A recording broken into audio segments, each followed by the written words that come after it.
Corbyn, in 11 days' time, you might be Prime Minister. People are entitled to know about you, aren't they? Yes. Are you frustrated? I'm looking forward to it as well. Good.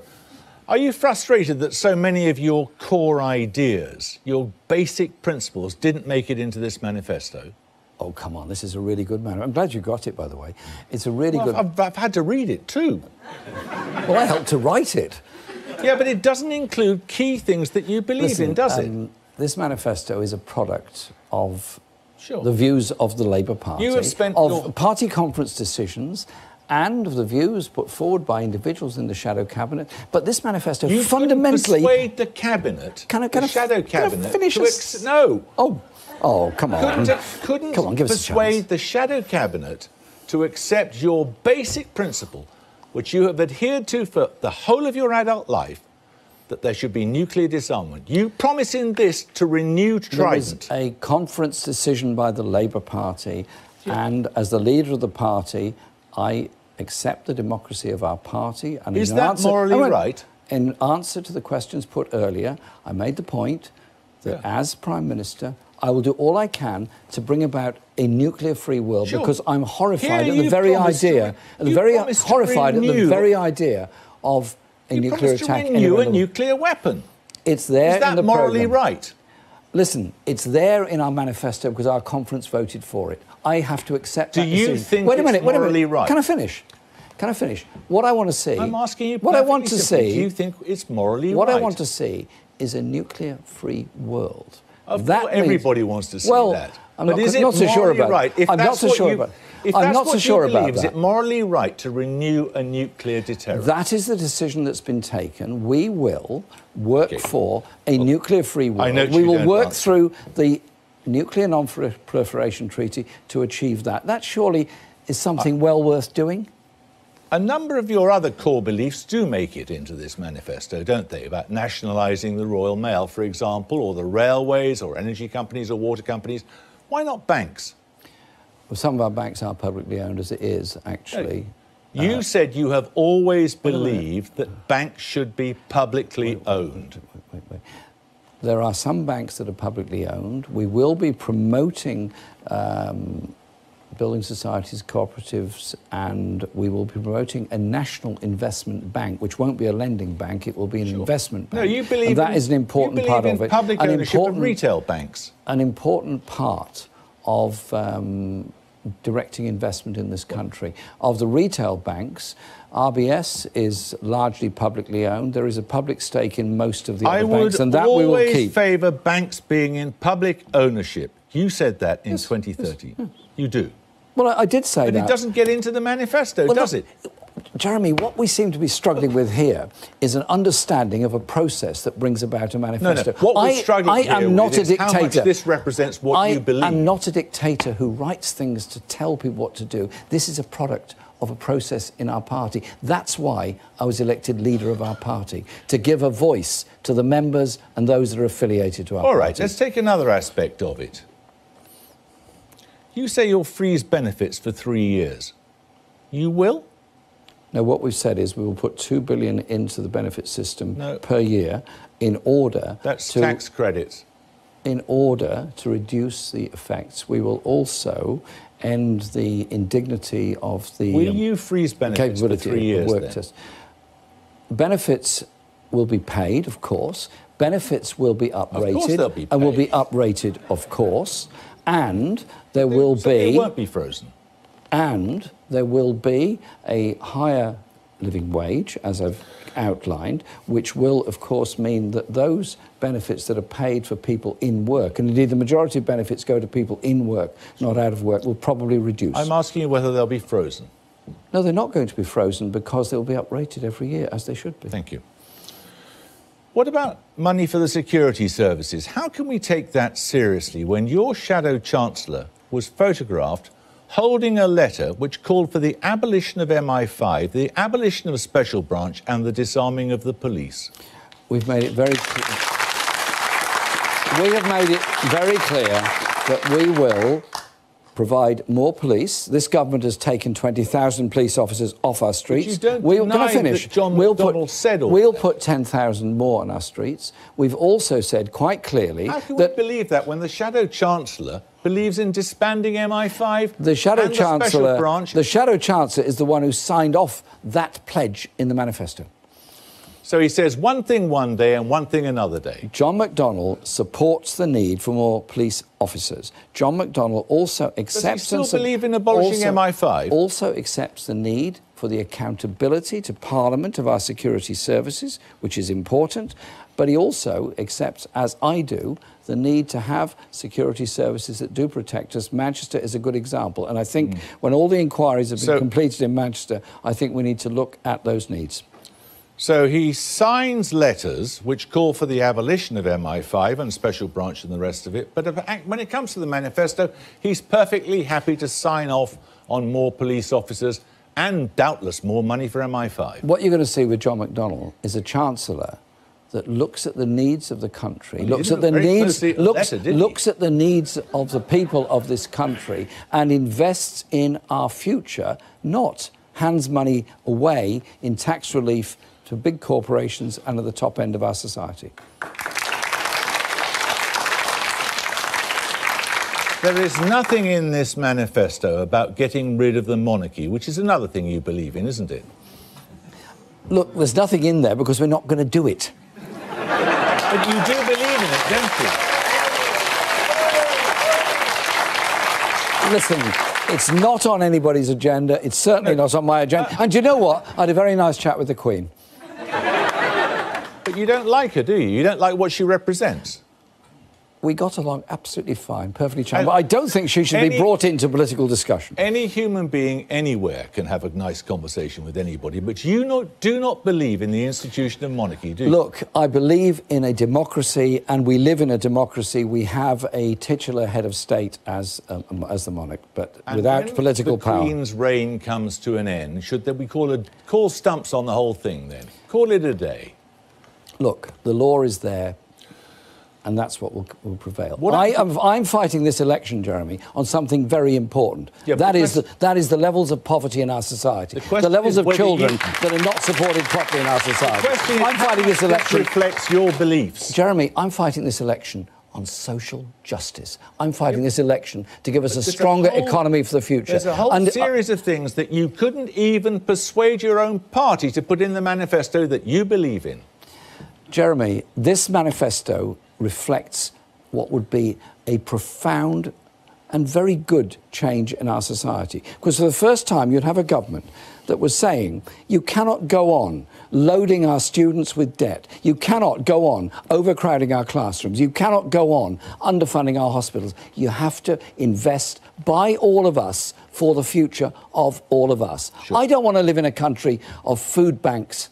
I don't want to live in a country of homeless people. I want to live in a country that actually does seriously care for all. When you're Prime Minister, you will have to take this country into negotiations with the rest of Europe. Yes. When they look at you and they see a man who cannot get his core beliefs into his own manifesto, are they going to take you seriously? Listen, what they're going to take very seriously is that we would have been elected with a mandate to negotiate a tariff-free trade access to the European market, that we will protect European nationals living here. What they will see is a government that is going to protect the protocols, environmental conditions, workers' rights that we achieved through Europe, and a government that wants a serious relationship with Europe, but respects the result of our referendum in that we're leaving the European Union. You are prepared to contemplate, then, no deal? There's going to be a deal. There is going to be a deal. Would you leave Europe without a deal? We will make sure there's a deal. And you know what? We won't How much of our money are you prepared to give Brussels? We won't start the negotiations by megaphone diplomacy and threatening Europe with some kind of offshore tax haven on the shores of Europe. We'll start those negotiations seriously with respect to them. How much money are you prepared to give to Brussels in order to get a deal? Jeremy, there are going to be negotiations over all of that. I've seen the figures that Michel Barnier has bandied around. I don't recognise those figures. others may not also, we will obviously negotiate. And where we have a legal obligation, it must be met. Where the EU has a legal obligation, it must be met. But we have to recognise... So you've done some sums? We have to recognise... You've done some sums, haven't you? We have to recognise... You know how many billions it is. We have to recognise we're leaving the European Union. The priority has to be tariff-free trade access, because we have a lot of manufacturing industry... Haven't you done any sums? Can I finish, please? Really? Just for a second? No, I'm asking you for a figure. Trying to explain... How much are you prepared to give to get a deal? Jeremy, I'm trying to explain the basis on which we propose to negotiate. And I'm asking you a very simple question. How much are you prepared to pay to get a deal? There is no answer to your question, because nobody could answer it at this stage. You don't know. I've said what we would do is pay that we are legally required to do. There will have to be an agreement on trade access. Now, it's not a one-way street, because all of our manufacturing industry relies on supply chains across Europe, as indeed many European manufacturers require supply chains from this side of the Channel as well. Would a Corbyn Brexit mean lower immigration to this country from outside the EU? We had that discussion with the audience earlier on. Free movement... You said probably. Free movement ends when we leave the European Union. We will, as I've said... So you're not giving any guarantee on immigration? I've said we'll protect the rights of EU nationals here, and we want the same for British nationals across Europe, because these are people, their families... I'm asking you about immigration. Yeah, and we will stop the undercutting that goes on by importation of low-paid workers. There will be migration of managed... necessary to sustain our economy. I'm not going to sit here and make promises. Theresa May has done that for the third election running and hasn't got anywhere near meeting her promises in the last two. So you're not making any promise about whether you would reduce immigration? I suspect it would probably be slightly less or less, probably. But probably listen, is hardly a commitment, is it? Nobody... Do you think there are too many immigrants in this country? Listen, we require migrant workers to maintain our health service and much of our industry. We have a skills gap because we haven't invested enough in skills training. Let's look at the security of the state then. The primary duty of a Prime Minister, the overwhelming duty, is the protection of the state. And yet the only time in recent history that there has been an invasion of British soil was the invasion of the Falklands. And you recall what you said then, well, don't you? I wanted there to be a UN-brokered plan of a ceasefire at that time, which President Terry of Peru was trying to pursue. You said that young, unemployed men were being sent to the South Atlantic to die in pursuit of a Tory plot. What I wanted was a stopping of that war. I didn't want any young men, British or Argentinian or anybody else, to die in that war. And as Did you not think the Argentines should have got out of the Falklands? I don't think they should have gone in there, but I also think there should have been an opportunity to prevent that war happening by the UN, which was being attempted at that time. So you do think it was a Tory plot, do you? No, I think it was important. Why did you say so then? I think it was important that there should be a negotiated solution to that through the United Nations. That surely... If you didn't believe it was a Tory plot, Jeremy, why did you say you thought it was? Jeremy, Margaret Thatcher made a great deal of the whole issue, as everybody could see at the time. I felt that she was exploiting the situation, but there has to be, at the end of every conflict, there has to be a peace process. So why don't we start with the objective of trying to get a peace process? Looking back on it, you realise you were wrong use our councils through the United Nations to achieve that. Because it's quite possible that in a couple of weeks' time, if you're sitting in Downing Street, the Chief of the Defence Staff could come to you and say, we have eyes on a man in Iraq or in Syria or in Afghanistan who is plotting a bombing campaign in Britain.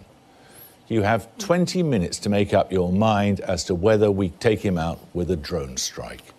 Now, if you think... Do you think that's a Tory plot as well? I would want to know the circumstances, the evidence, and what would happen... It's happened before. And also what the effect of it would be on innocent civilians around, because... You would be prepared to take such a decision, listen, would you? You would be prepared to take such a decision. Taking somebody, killing somebody actually happened outside Parliament, what, a month ago? Yes. And I think you have to look at all the evidence that's there. But you can't answer a hypothetical question without the evidence around it. But it's not really hypothetical. It's a completely hypothetical with David question. Cameron and Jihadi John. It's a completely hypothetical question. We have to look at the evidence that's there at the time. You would be prepared. We have to look at the evidence that's there at the time to make that fatal decision one way or the other. Why do you describe the killing of Osama bin Laden as a tragedy? Because I think he should have been arrested and I think he should have been put on trial. And he could have been. You think that was a tragedy? I think the whole Afghan experience is a tragedy, and I think he should have been put on trial. See, what bothers a lot of people is the friends that you have made in your campaign, doubtless heartfully felt for peace. Like Hamas, for example. You know that Hamas have killed civilians, and yet you call them your friends.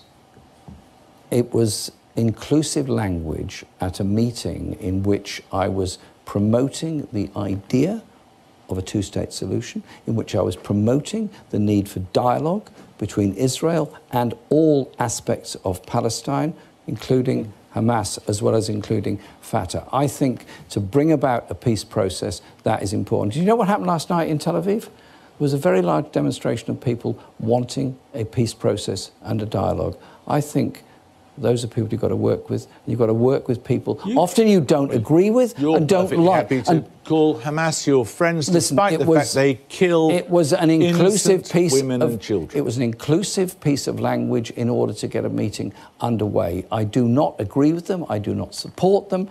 I want there to be a process. But at the end of the day, there has to be a process in which people talk to each other.